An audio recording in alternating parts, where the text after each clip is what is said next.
And if I didn't like him, I'd get out of here so fast. You know that, don't you? He knows me well. I do. I like him a lot.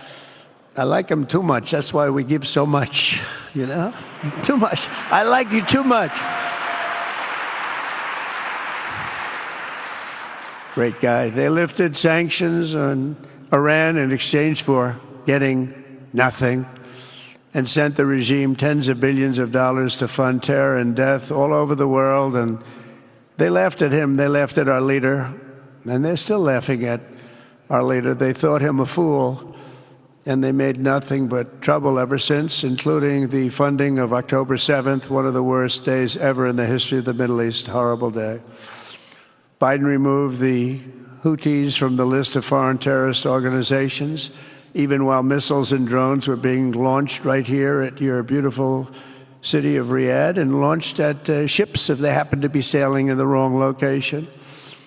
The Biden administration's extreme weakness and gross incompetence derailed progress toward peace, destabilized the region, and put at risk everything we had worked so hard to build together. And when you think of the great achievements that you've made, to do it in light of a pretty hostile administration, an administration that was not a believer, it makes your achievements even greater. Makes them even greater, you know that. But in a few short months since taking office, we have achieved the swift return of American strength at home and abroad, now working with the vast majority of people in this region who seek stability and calm. Our task is to unify against the few agents of chaos and terror that are left and that are holding hostage the dreams of millions and millions of great people. The biggest and most destructive of these forces is the regime in Iran, which has caused unthinkable suffering in Syria, Lebanon, Gaza, Iraq, Yemen, and beyond. There could be no sharper contrast with the path you have pursued on the Arabian Peninsula than the disaster unfolding right across in the Gulf of Iran. Think of that. They wanted to name it that. I said, they're not going to let them do that. Do you mind if I stop that? I stopped it. We're not going to let that happen.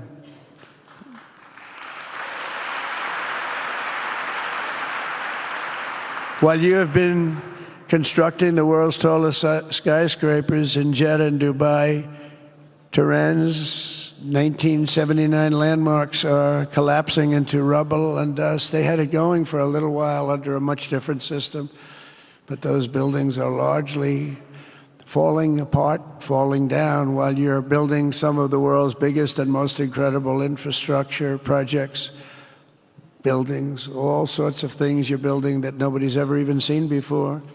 Iran's decades of neglect and mismanagement have left the country plagued by rolling blackouts lasting for hours a day. All the time you hear about it. While your skill has turned dry deserts into fertile farmland, Iran's leaders have managed to turn green farmland into dry deserts as their corrupt water mafia, let's call it the water mafia, causes droughts and empty riverbeds. They get rich, but they don't let the people have any of it. And then, of course, there's the key difference at the root of it all. While the Arab states have focused on becoming pillars of regional stability and world commerce, Iran's leaders have focused on stealing their people's wealth to fund terror and bloodshed abroad. Most tragic of all, they have dragged down an entire region with them. Countless lives were lost in the Iranian effort to maintain a crumbling regime in Syria. Look at what happened with Syria. In Lebanon, their Hezbollah proxies have pillaged the hopes of a nation whose capital, Beirut, was once called the Paris of the Middle East. Can you imagine? All of this misery and so much more was entirely avoidable, absolutely avoidable, and Mohammed knew that. He knew that. Smart people knew that. If only the Iranian regime had focused on building their nation up instead of tearing the region down. Yet I'm here today not merely to condemn the past chaos of Iran's leaders, but to offer them a new path and a much better path toward a far better and more hopeful future. As I've shown repeatedly, I am willing to end past conflicts and forge new partnerships for a better and more stable world, even if our differences may be very profound, which obviously they are in the case of Iran. I have never believed in having permanent enemies. I am different than a lot of people think. I don't like permanent enemies, but sometimes you need enemies to do the job, and you have to do it right. Enemies get you motivated. In fact, some of the closest friends of the United States of America are nations we fought wars against in generations past, and now they're our friends and our allies. I want to make a deal with Iran. If I can make a deal with Iran, I'll be very happy if we're going to make your region and the world a safer place. But if Iran's leadership rejects this olive branch and continues to attack their neighbors, then we will have no choice but to inflict massive, maximum pressure, drive Iranian oil exports to zero, like I did before. If you know that, they were a virtually bankrupt country because of what I did. They had no money for terror. They had no money for Hamas or Hezbollah, and take all action required to stop the regime from ever having a nuclear weapon. Iran will never have a nuclear weapon.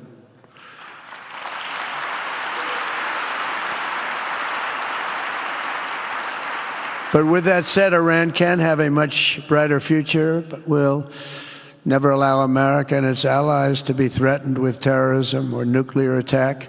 The choice is theirs to make. We really want them to be a successful country. We want them to be a wonderful, safe, great country, but they cannot have a nuclear weapon. This is an offer that will not last forever. The time is right now for them to choose. Right now, we don't have a lot of time to wait. Things are happening at a very fast pace. They're happening right here. They're happening at a very fast pace. So they have to make their move right now, one way or the other. Make your move. As I said in my inaugural address, my greatest hope is to be a peacemaker and to be a unifier. I don't like war. We have the greatest military, by the way, in the history of the world. You know, I rebuilt our military in my first 4 years and rebuilt it into the most powerful military there is. And you saw that when I knocked out ISIS in 3 weeks. People said it would take 4 years, 5 years. I did it. We did it in 3 weeks. Just days ago, my administration successfully brokered a historic ceasefire to stop the escalating violence between India and Pakistan. And I used trade to a large extent to do it. I said, fellas, come on, let's make a deal. Let's do some trading. Let's not trade nuclear missiles. Let's trade the things that you make so beautifully. And they both have very powerful leaders, very strong leaders, good leaders, smart leaders. And it all stopped. Hopefully it'll remain that way, but it all stopped. I was very proud of Marco Rubio and all of the people that worked so hard. Marco, stand up. What a great job you did on that. Thank you, J.D. Vance, Marco. The whole group worked with you, but it was a great job. And I think they're actually getting along. Maybe we can even get them together a little bit, Marco, where they go out and have a nice dinner together. Wouldn't that be nice? But we've come a long way, and it could be, you know, millions of people could have died from that conflict that started off small and was getting bigger and bigger and bigger by the day. I've also been working relentlessly to end the terrible bloodshed between Russia and Ukraine, and very importantly, talks are being held in Turkey later this week, probably on Thursday, and they could produce some pretty good results. Our people are going to be going there. Marco's going to be going there. Others are going to be going, and we'll see if we can get it done. 5,000 people, young people for the most part, soldiers from Ukraine, soldiers from Russia. They're not from here and they're not from the United States, but they're souls. They're souls. I think usually, mostly, they're young, beautiful souls that left their parents waving goodbye, left their brothers and sisters. Goodbye, I'll see you soon. And they got blown to pieces. 5,000 on average a week are dying, and people are dying elsewhere in the region, but tremendous numbers like we haven't seen since World War II are dying, and I want to stop it. I want to stop it. It's a horrible war. Would have never happened if I were president. That's a war that would have never happened. October 7th would have never happened if I were president, because Iran had no money to pay Hamas or anybody else. They had no money. They were not looking to take care of them. They had to take care of themselves. They had no money. We stopped their oil effectively with the embargoes and sanctions. But let me take this opportunity to thank the Kingdom of Saudi Arabia for the constructive role that you've played in facilitating the Ukraine talks. And it really is, you've been amazing. You've made everything available to us. Thank you very much. Thank you. And if we get that settled, we'll pay a special tribute to what you've done. You really did lay a great groundwork. Thank you very much. Appreciate it. The West should not be dragging itself backward into another endless war in Europe, yet another endless war. We should stop the killing and work together to address the biggest long-term threats as one unbeatable team. Think of us as an unbeatable team. I mean, when you look at what you've done here, that's much more difficult than stopping stupidity. Think of it. It's stupidity. What you've done is much more difficult, and you did it better than anybody else has ever done it. As President of the United States,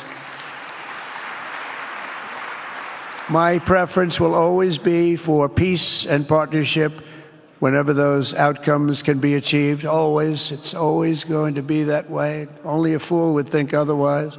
In recent years, far too many American presidents have been afflicted with the notion that it's our job to look into the souls of foreign leaders and use U.S. policy to dispense justice for their sins. They loved using our very powerful military, and now it's really the most powerful it's ever been. We just are getting a budget approved, $1 trillion, highest budget we've ever had in history for military, $1 trillion. And we're getting the greatest missiles, the greatest weapons. And, you know, I hate to do it, but you have to do it because we believe in peace through strength. You have to have the strength, otherwise bad things could happen. But hopefully we'll never have to use any of those weapons.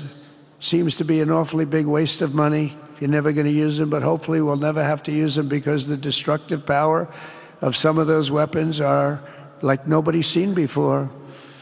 I believe it is God's job to sit in judgment, my job to defend America and to promote the fundamental interest of stability, prosperity, and peace. That's what I really want to do.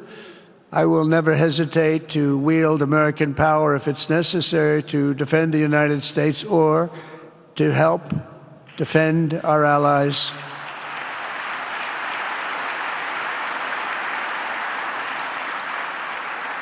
And there will be no mercy for any foe who tries to do us or them harm. We will have no mercy. They understand that. That's why I've been pretty lucky. A lot of people think, you know, he's looking to fight. He's looking to fight, and things get settled. It's an amazing thing when they really think you mean it. But we do. We have the greatest military, the strongest military, stronger than any. Nobody's even close. We have the best weapons in the world, but we don't want to use them. If you threaten America or our partners, however, then you'll be faced with overwhelming strength and devastating force. We have things that you don't even know about, you don't hear about, and if you did, you'd say, wow.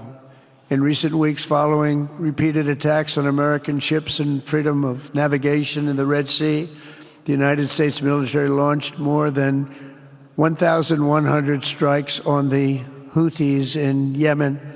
As a result, the Houthis agreed to stop. They said, we don't want this anymore. It's the first time you've heard that from them, too. They're tough. They're fighters. But just days ago, we were asked to cease targeting commercial. They were not going to be targeting commercial ships in any way, shape, or form, or anything American. And they were very happy that we stopped. But we had 52 days of thunder and lightning like they've never seen before.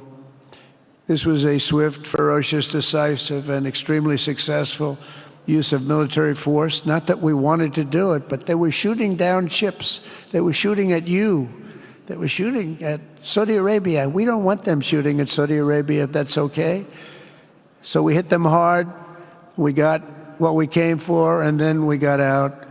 Since January 20th, the U.S. military has terminated 83 terrorist leaders operating across Iraq, Syria, and Somalia, including ISIS's #2 global leader. You read about that just recently. With the help of Pakistan, we apprehended the ISIS terrorists responsible for the attack on 13 American service members at Abbey Gate, that horrible, horrible disaster. During this Afghanistan withdrawal, you know, that's another thing that we don't even think about so much anymore. 13 died, but 42 were horribly wounded. But hundreds of people died overall, because I count the people on the other side.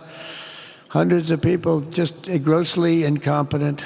It's probably why Putin decided to go into Ukraine, something he never would have done if I were president. But we wouldn't have had the problems of October 7th if I were president. We wouldn't have had Ukraine, Russia if I were president. We wouldn't have had Abbey Gate, because there wouldn't have been any reason we were getting out, but we were getting out with dignity and with strength and power. But the way they got out was not good. I think it was the most embarrassing moment in the history of our country. And we've been working tirelessly to bring back all hostages held by Hamas. We brought back a lot already, but we're bringing back more. This weekend, we successfully negotiated the release of the last American hostage, Edan Alexander. Just came out a few hours ago, and we continue to work to get that war ended as quickly as possible. It's a horrible thing that's taking place. All civilized people must condemn the October 7th atrocities against Israel, which would never have happened again if you had probably a different president, but definitely if you had me as president. The people of Gaza deserve a much better future, but that will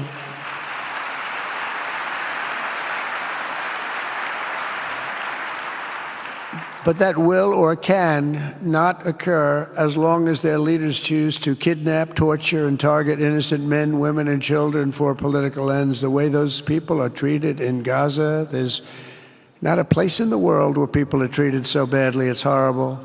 After years of suffering, two of the nations most ravaged by terror are finally beginning to end their long nightmares under the new generation of leaders.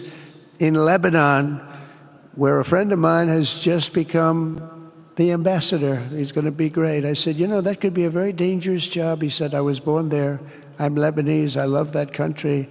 I said, but it's very dangerous. You know, this is a friend of mine from New York. I said, but it's very dangerous. Are you sure you want to do it? I never thought of him as being a warrior, but he is a warrior. He loves his country. He said, if I'm injured or die, I'm dying for a country that I love. He grew up there.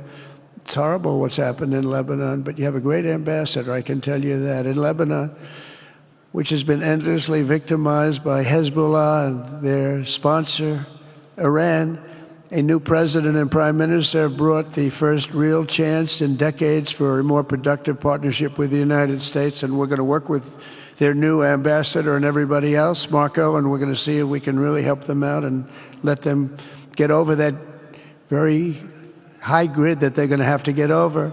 My administration stands ready to help Lebanon create a future of economic development and peace with its neighbors. They have tremendous people in Lebanon, doctors, lawyers, great professional people. I hear it so many times. Likewise, in Syria, which has seen so much misery and death, there is a new government that will hopefully succeed in stabilizing the country and keeping peace. That's what we want to see in Syria.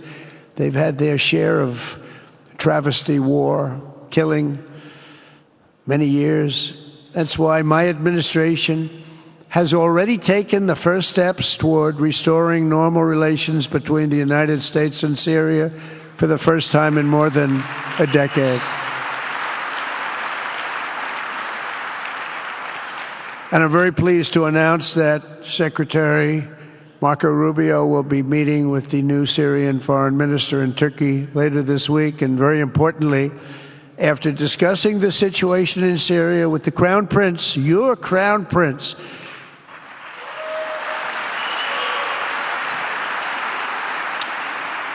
and also with President Erdogan of Turkey, who called me the other day and asked for a very similar thing, among others, and friends of mine, people that I have a lot of respect for in the Middle East. I will be ordering the cessation of sanctions against Syria in order to give them a chance at greatness.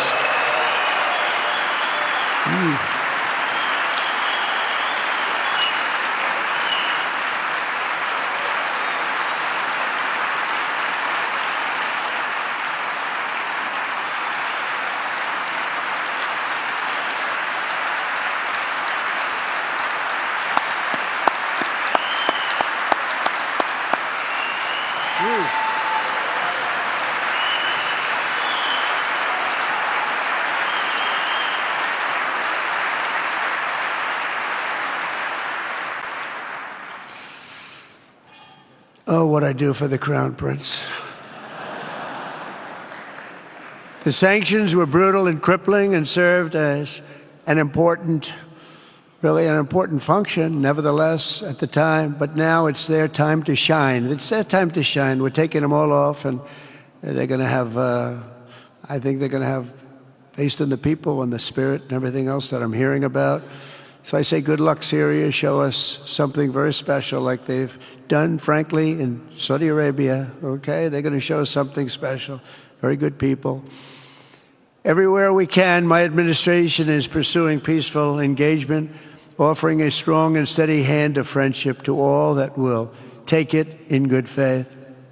Together, we have made unprecedented strides and tremendous progress, and we're still just at the dawn of the bright new day that awaits for the people of the Middle East, the great, great people of the Middle East.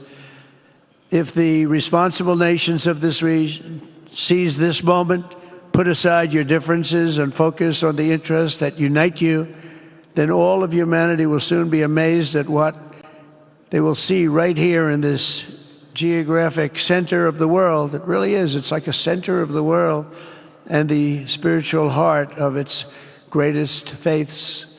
For the first time in 1,000 years, the world will look at this region not as a place of turmoil and strife and war and death, but as a land of opportunity and hope, just like you've done right here, a cultural and commercial crossroads of the planet.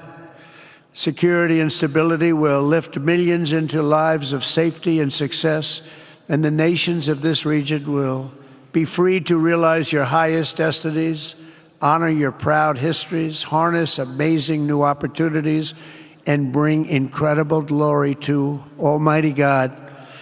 People will come from all over the globe to be inspired by the cities you build, the businesses you create, the technologies you invent, and the beauty, talent, and potential you unleash right in the hearts of your citizens.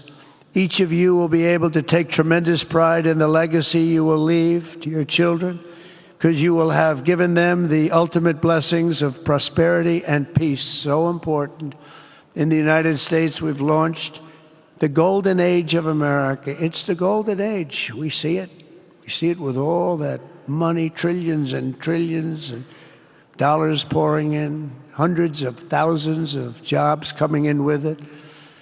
And with the help of the people of the Middle East, the people in this room, partners throughout the region, the golden age of the Middle East can proceed right alongside of us. We will work together. We will be together. We will succeed together. We will win together. And we will always be friends.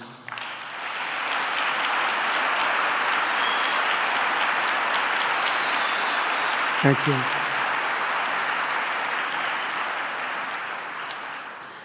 So, Mohammed, I want to thank you again very much for having me. And as a representative of what I think is the greatest nation in the world, we are with you all the way, and you have a tremendous future. Thank you very much.